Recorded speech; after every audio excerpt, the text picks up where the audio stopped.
our AP world is the GOAT. Like, oh, these are the main things you need to know. Yeah, but why are those the main things that you need to know? Developing countries. Developing countries. What do you mean developing countries? Hey everyone.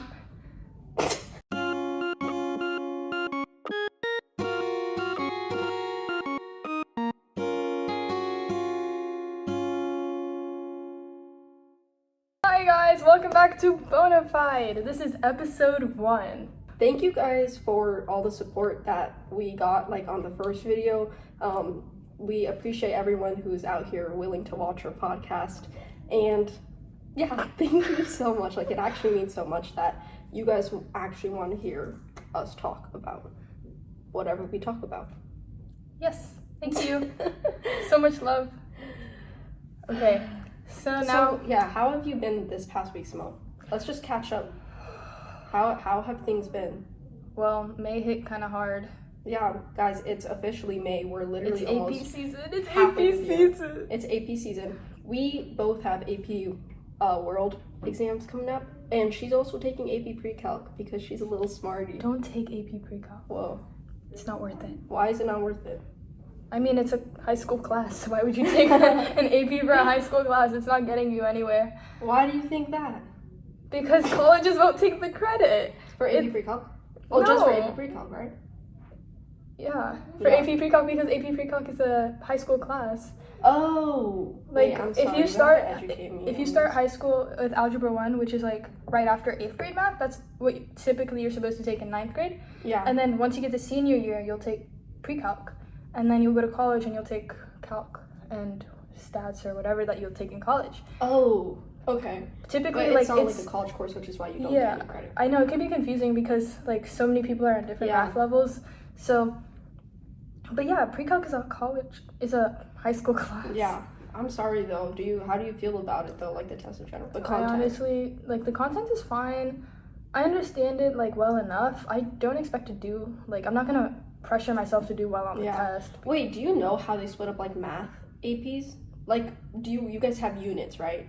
But do you know? We have 4 units, but 3 units are gonna be on the test, and we finished all of those. We're just cramming all of them. Yeah. We have so much work to do. That's awful. Well, I feel our AP world is the GOAT.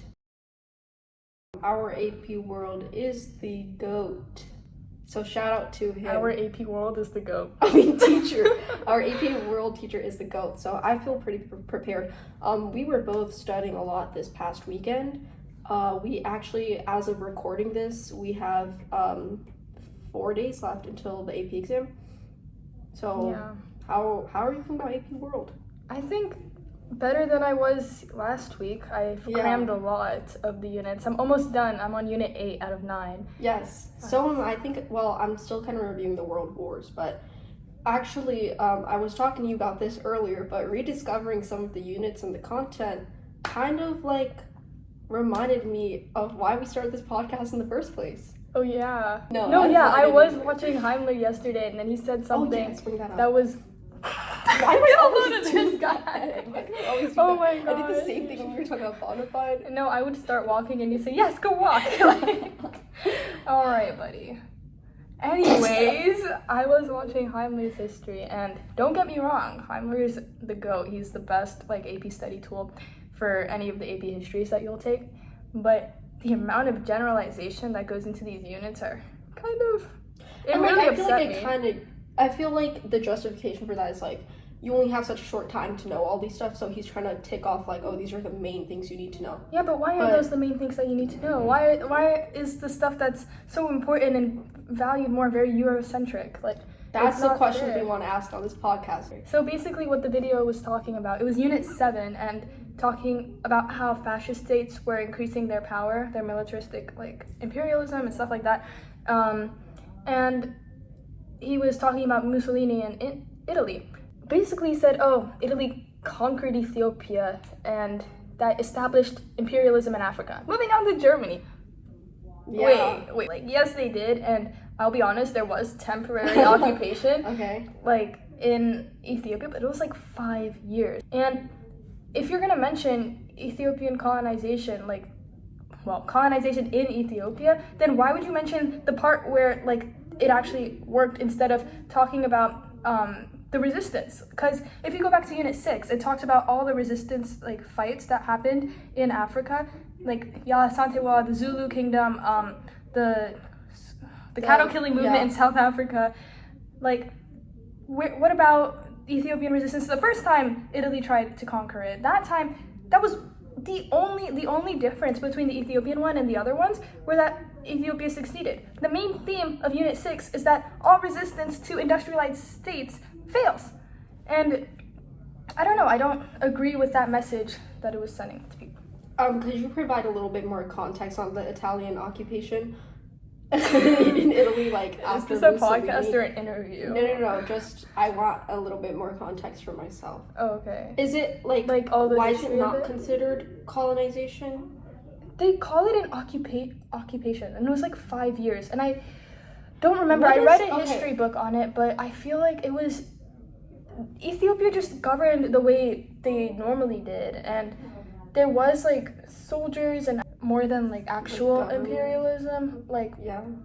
nobody spoke Italian in Ethiopia. Okay. Nobody like it wasn't full on colonization like they did in the Americas or everywhere else in the world. You know. Yeah. So, Like, I feel like I agree with the fact that in that Heimler video, he's just, like, there's more complexities behind it just being like, like, Italy came in and colonized Yeah. Ethiopia. Because you're gonna, like, people are gonna walk away from that video thinking, like, oh, okay, so all of like, Africa was taken. Like, I think, yeah, I feel like with history videos like that, when you're reviewing so much for a test, it's really important. I feel like being a history teacher is kind of hard because you have to make sure you're not going in with any biases and like you're literally passing on like such valuable information that shaped the entire world to children who are easily going to be influenced by other ideas.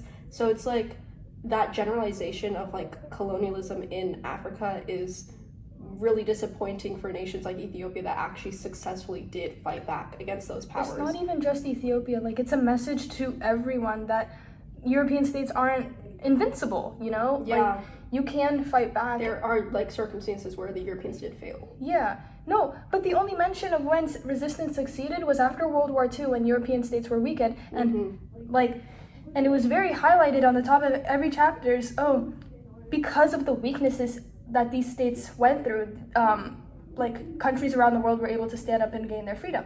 Not like out of their own will or their own power. It's because they were weak. And that just goes to show, like, it like downplays the ideas of nations who were able to fight back when when Europeans' power were at their peak. Yeah. Yeah. I think wait, I forgot what I was gonna say. Oh, no, that's okay. I feel like Africa in general is also very generalized. Like, I feel like this is kind of off topic, but Africa as a continent is very generalized. Yeah, they just took over, extracted resources. Like, people think Africa is just one country. Yeah. I'm just speaking on the generalization of the continent as a whole. Like, some people think the entire continent. It's crazy that we had, like, I remember being a 6th grader and we had to have an entire unit focusing, I don't know if you remember this, but we had, like, a week of lessons focusing on, like, teaching us that Africa is a continent made up of different countries because many people grow up, or like, I don't know what gives people the idea that Africa as a whole is just like a country. And I feel like the way people can speak about it at times gives it the influence that, it's just one big thing. Like, they aren't separate governments, separate groups of people. Yeah. Oh yeah, and then also there was this video that I watched. Yeah, I actually want to fact check that too. I actually did some side research into that. But go ahead and I'm gonna. Do you know what I'm talking about?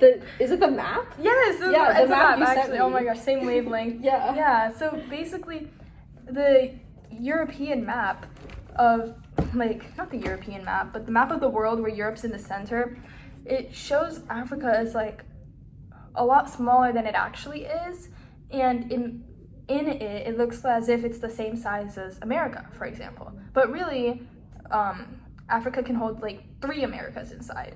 And, well, I don't know if that's true. Hold on. She's searching. I don't know. It's kind of like it is way bigger than it is perceived on maps, but a lot of it, I think, like, But like initially, they figured that out a long time ago and they decided to keep the map the way it was. But I think there is some like reasoning behind it as to like, obviously the Earth. So if you're a flat earther, you might want to click off this video. But the Earth is like, a lot of the things I found, it says like since the Earth is round, it's like when it's hard to map it out onto a flat surface, so naturally some nations will look like more distorted than others, and that's why when you're closer to the equator it's smaller than if you're outside, like why Russia's really big. But then but you should still try and make it. But yeah, I feel like there have been I also read this article. I really want to try and make sure I know where my articles are. There was also this article saying like Africa itself wants to see, like nations in Africa want maps to change because it's already a known thing, like okay, yeah, now we know that Africa is not that small, or it's like it makes like other nations look bigger than Africa when in reality they're like kind of similar sizes. And I think it's an example of power. It shows how much power you have, and if Africa's bigger, people are going to be more intimidated. Maps in general, because they were all like, there's so many things that we follow today that were all created like through intentions of like imperialistic intentions. Oh my gosh, wait, I have something to say on that. I don't know, like I feel like with maps, language, like phrases, words, we literally there was this like video I saw and I shared it with Simone, and it was like, these are some words that wouldn't exist without imperialism. Developing countries, and it's like, what do you mean developing countries? That wouldn't be a term if it weren't for like imperialism, because what are you developing towards? Exactly, the standard for developing was European nations that were like modernized, that were rapidly industrializing because they had access to like certain things like mineral resources. But one of the key things they didn't have access to those, they took those resources. Right, one of the things that, well, I think they had coal. They had coal in order to industrialize, but they couldn't maintain any of it without like palm oil from West Africa. Because another factor, when I was like studying for AP World, one of the things that allowed Great Britain to industrialize faster was the fact that they had like resources from their colonies and resources from, wait, where am I going with this? In order to maintain their machines and stuff. I don't know. They exploited them. They took everything. Harsh labor, amputated hands. Yeah. Wait, I was gonna make such a good point, and now I'm mad because I had it. That's okay. You can find it. No, I'm like so mad now. They had coal. In order. Wait, I think I probably messed you up. No, you're good. No, it wasn't you. And why am I looking at a car ad? I'm just trying to say, like, I don't know. It's like the fact that European nations were able to develop was at the hands of like people that they exploited and people that they oppressed so much. Oh, I think I know you're going with this. And it's like, you're calling, I don't know what I'm trying to say now. It's like they're better. You're trying to say that you're better than other people when really the only reason why you were successful was... Exactly. Yeah. And that's so prevalent in America too. Oh, they go to our school. Why is everybody at this? Sorry. Why is everybody at this? Wait, they graduated too. No, they didn't. Those were juniors. Oh, they're juniors. Those were juniors. Never mind. I thought they graduated. Okay. But it's just like, especially with during migration in the whole world, like during global migration, right? You can see a bunch of Chinese immigrants and Indian immigrants come to America because they're escaping poverty, which, why was poverty a thing there? Because of imperialism. But anyways, they are moving out of their nations and they are like coming to America and other nations as well, not just, yeah.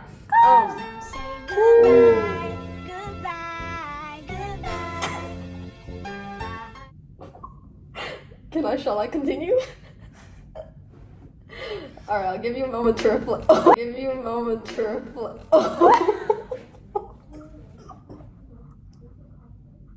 thought I hit your like jeans, bro. Why is it like so sloppy? Stop doing it.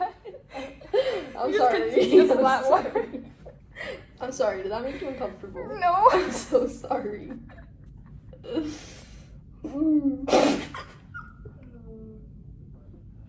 Anyways, so Chinese and Indian immigrants are coming to, they're migrating. Are you done? Are you actually done, boy? Yes, I'm done. Okay. Are you ready? Okay, so Chinese and Indian immigrants are moving all over the world to like escape their poverty and political upheaval. So of course, some of them came to the USA, where most of them worked on like railroads, construction, and agricultural production, stuff to build up America's economy and the nation as a whole, like the structure of it. The railroads provided so much help for American like trade and transportation. Yes. And it's crazy because you can see that after a lot of immigration is happening, US enacts the Chinese Exclusion Act, which is basically like taking away things from Chinese immigrants who are residing in America, such as like their right to like get certain jobs or like live in certain regions, and ultimately it's like discouraging the immigration. You're taking away this from us. Blah blah blah. Discouraging immigration of Chinese individuals to America, and it's just so hypocritical because it's, or maybe not hypocritical, but it's just absurd that you're becoming overwhelmed with the people who helped build up your nation.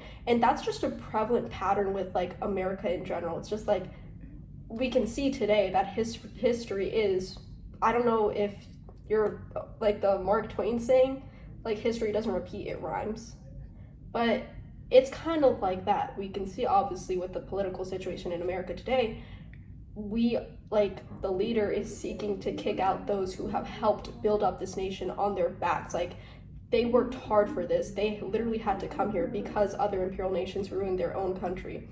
And it's like, I don't know. That's just like an absurd thought. It's, what do you have to say on that? I know you have more to add. No, that was good. I was gonna go back to the maps thing that you were saying. Oh my gosh, wait, yeah, There I are have something to so say on many- that. This relates to my debate topic last season, I Shout guess. out debaters. Okay, I'm sorry for trying to support them, bro. Dang, why'd it go so silent?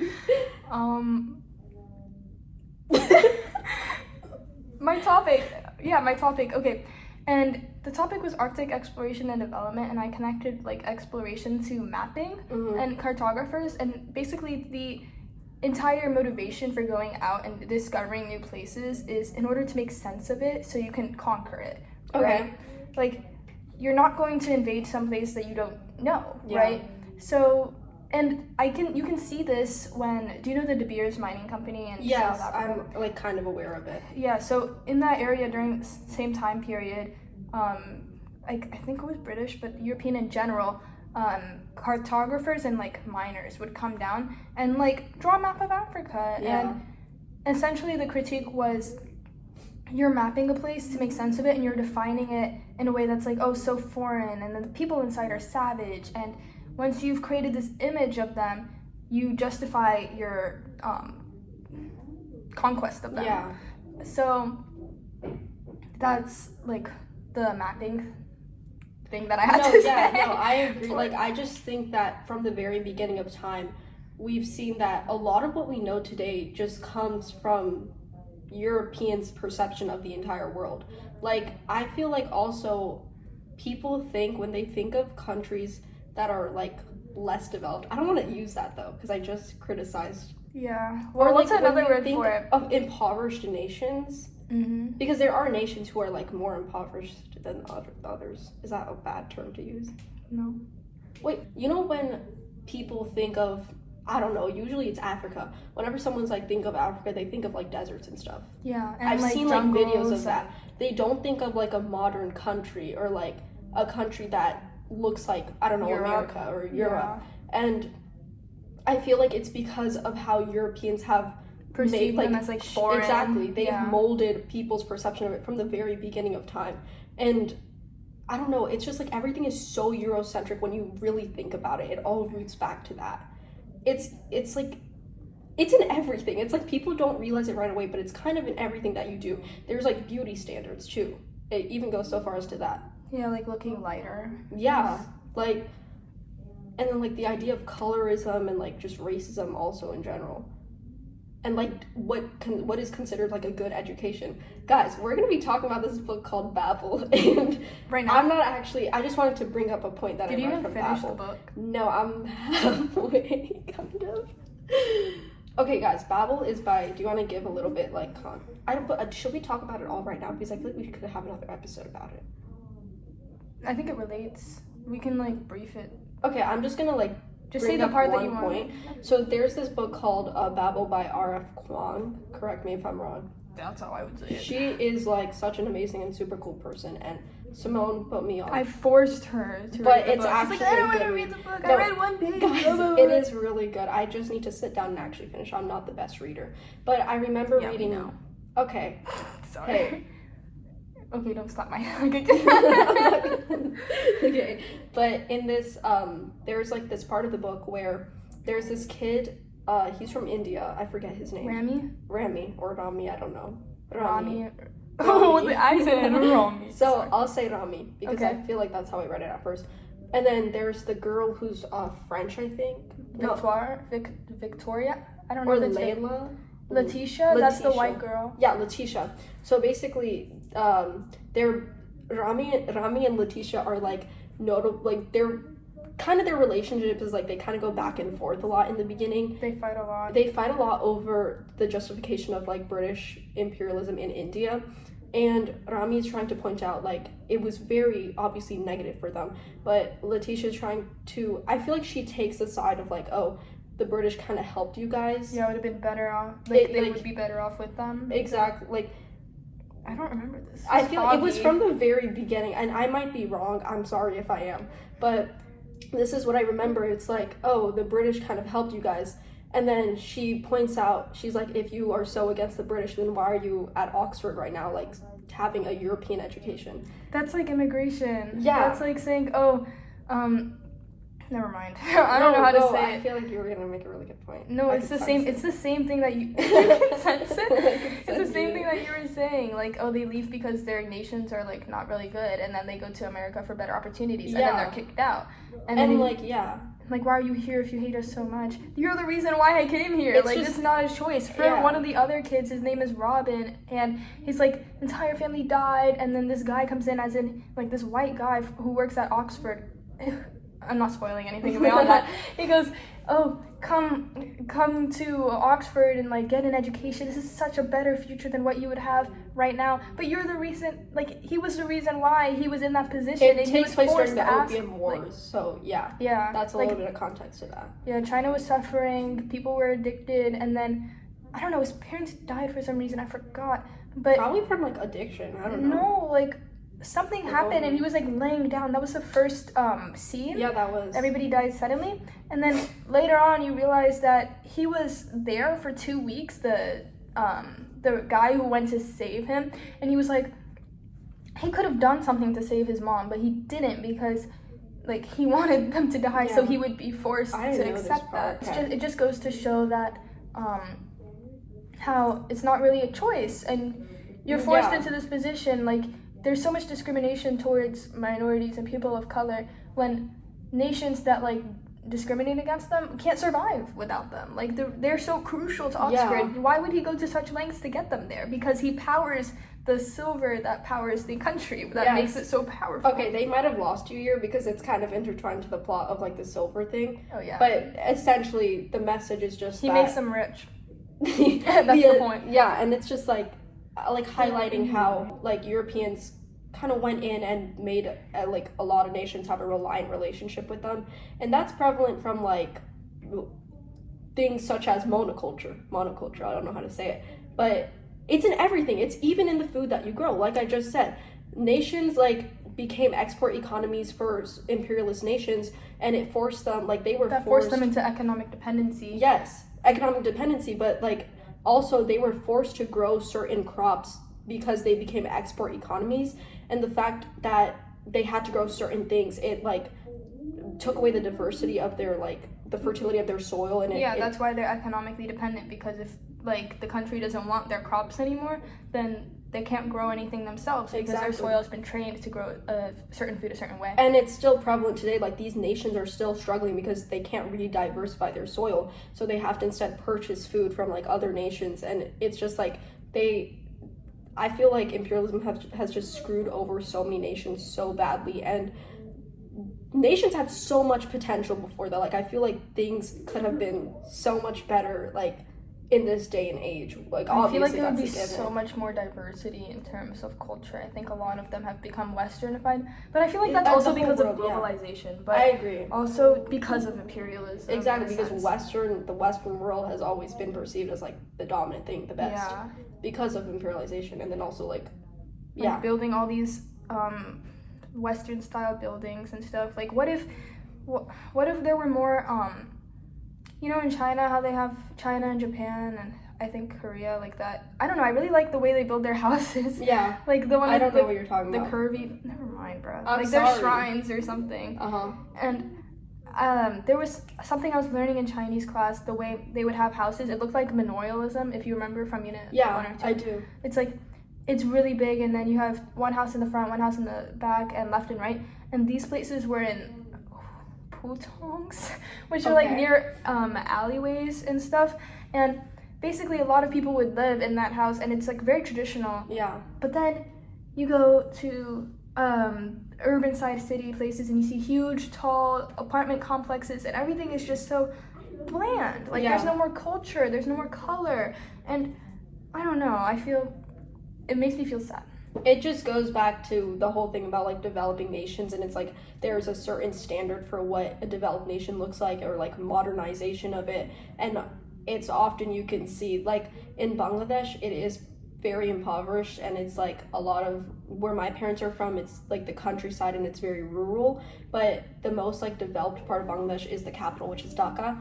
And you'll realize it literally looks like Japan. Like it looks like Japan. It's so different from like where my parents are from, and it's just like buildings everywhere, city lights, and like busy like cars. Oh, you mean in the like road. the industrialized Japan? I guess Japan like is Tokyo just looks like Tokyo today. Here, I'll show you like a country of Dhaka. Like this is what it looks like. I wanna like maybe you can put an image of it. Image here. This is what Dhaka looks like, compared to, and then here. This is what my I guess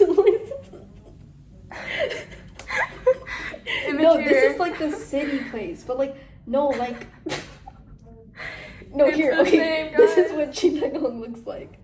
Okay, I guess if you search it up on, they're gonna show you like the main tourist sites, I guess. So obviously they're gonna show like the city side of it, but I feel like subconsciously people also kind of might not like the urbanized cities. Like I've seen a lot of videos of people finding themselves or going out to travel into countries or like areas in countries that aren't very urbanized. Yeah, like because they want to detach from like specifically Southeast Asia or throughout Asia. They go on road trips that cost them. That's very cheap and it's very cleansing, and they do things that it's like, beautiful. Yeah, and it is. Yeah. And I feel like what you're finding there is not only does it detach you from westernized buildings and environment, it's introduces you to culture. Exactly. And, like beauty and stuff like that. And I want to go on a trip like that. No, it's also so like it's a wake-up call, because you realize how insignificant like everything else is in a way. What I mean by that is like, look, I have firsthand experience. I always talk about this, but I went to Bangladesh in 2024, and I don't want to bore you. No, I'm not. I'll go really quick, but basically at the time I visited, there was like this civil war kind of thing happening against the prime minister at the time. Oh yeah, she fled away. Yes. She ran away. Sheikh Hasina, basically, for a little bit of context, she had imposed like this new rule which gave advantage to students whose family had fought in like the independence movement against Pakistan. She gave like an advantage to those students to have like higher opportunities to get like government jobs and whatnot, and that kind of was like unfair to many other students who worked equally as hard, if not more. Like, I'm not saying they did. Like, I'm saying, like, if some students who might have worked harder than students who had families who fought in the war, like, it put them at a disadvantage, and obviously it was unfair. And in general, they were fighting against, like, Sheikh Hasina's rule. She had been ruling over Bangladesh for a really long time, and it had been corrupt for a while. So they fought against her, and there was so much censorship that, like, they were literally just police shooting people in the streets left and right, and, like, protesters were setting fire to like officials' houses, and eventually the internet cuts out, and I felt horrified because I didn't know what was happening anymore. I didn't know what was going on outside. I didn't have any connection with my friends. Social media, scrolling, like I was oh my god. I was just like, oh my god. And that's such a a privilege to have that be like your problem, especially when there's a war happening. And I mean, at least you were safe and you were I'm like genuinely so grateful that I was somewhere where I could be safe. But I think that whole week just made me realize I didn't have access to the internet. And in that 1 week, I became I just felt so in touch, like, with my family, because we would be up until 1 a.m. every single night playing board games, laughing. We would go outside every single day, and it just makes you realize that, bro, we live once, unless you believe something else. YOLO. But you genuinely, we are so, like, small on this one rock floating in space, and I feel like we care so much about small things. Bro, this is kind of hypocritical, because I'm gonna go scroll after this. No, I'm not.